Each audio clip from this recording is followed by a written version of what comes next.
ఉదయం సుమారు 8:30 గంటల సమయంలో మాకు రాబడిన ఖచ్చితమైన సమాచారం ప్రకారం ఏర్పేట నుంచి నెల్లూరు వైపుగా ఒక పీడిఎస్ లోడ్ తోటి ఐచర్ వెహికల్ వెళ్తుందని చెప్పేసి మాకు సమాచారం వచ్చింది.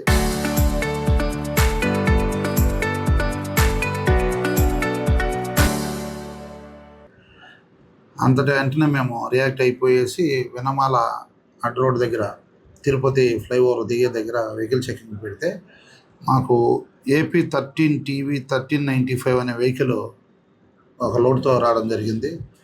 ఆ లోడు ఆపి చెక్ చేస్తే అందులో పీడిఎస్ రైస్ వాళ్ళు ట్రాన్స్పోర్ట్ చేస్తున్నట్టుగా తెలిసింది. ఇందులో డ్రైవరు గుండూరు పృథ్వీ అనే అతనికి అసిస్టెంట్గా శ్రీనివాసరావు అనే అతను ఇద్దరు వస్తున్నారు. వీళ్ళకి ఏపీఎస్ఆర్టీసీ బస్టాండ్ ఏర్పేడు వెనకాల వైపు నుంచి ఈ బండిలో తాళాలు పెట్టేసి ఆ బండిని తీసుకొని వెళ్ళి నెల్లూరు దగ్గర వేరే వాళ్ళు వచ్చి తీసుకుంటారు. ఆ ప్లేస్ చెప్తాము, అక్కడికి తీసుకెళ్ళమని చెప్తారు.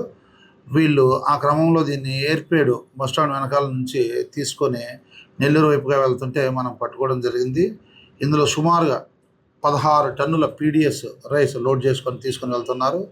దీనికి కారణం రమేష్ అనే అతను తెలుస్తూ ఉంది. సో అతను కూడా తదుపరి దర్యాప్తులో విచారించి తదుపరి వివరాలు ఎక్కడికి వెళ్తుంది, ఎవరు దీన్ని డీల్ చేస్తున్నారు అనే అన్ని విషయాలు కూడా అన్ని కోణాల్లో దర్యాప్తు చేయడం జరుగుతుంది. ఈ రమేష్ అనే అతను గతంలో నాయుడుపేటలో ఉంటున్నాడు. ఇప్పుడు ఏదో ఏర్పేడులో నివాసం ఉంటున్నాం, కాళహస్తి ఆ ఏర్పేడులో నివాసం ఉన్నట్లుగా డ్రైవర్ చెబుతున్నాడు. అతని పూర్తి వివరాలు కూడా తీసుకొని అతన్ని కూడా అదుపులోకి తీసుకొని అతని ద్వారా మిగిలిన సమాచారం రాబట్టి కేసు దర్యాప్తు చేయడం జరుగుతుంది.